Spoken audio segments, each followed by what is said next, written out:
Your Majesty, the Church established by law, whose settlement you will swear to maintain, is committed to the true profession of the Gospel, and in so doing will seek to foster an environment in which peoples of all faiths and beliefs may live freely. The coronation oath has stood for centuries and is enshrined in law.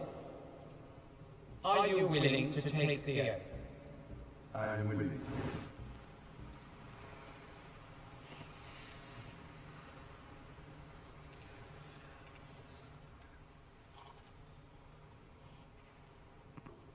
Will you solemnly promise and swear to govern the peoples of the United Kingdom of Great Britain and Northern Ireland, your other realms and the territories to any of them belonging or pertaining, according to their respective laws and customs?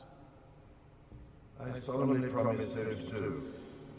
Will you, to your power, cause law and justice in mercy to be executed in all your judgments? I will.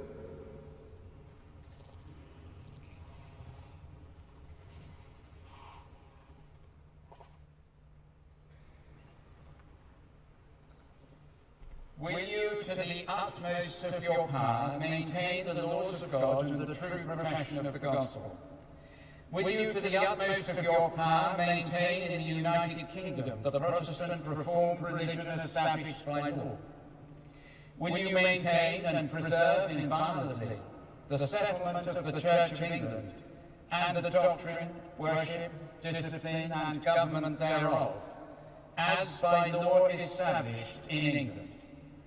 And will you preserve unto the bishops and clergy of England and to the churches there committed to their charge all such rights and privileges as by law do or shall appertain to them or any of them? All this I promise to do. The things which I have heretofore promised, I will perform and keep, so help me God.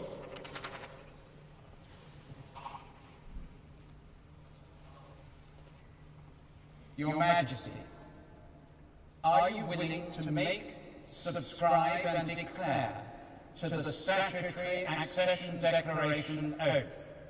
I am willing.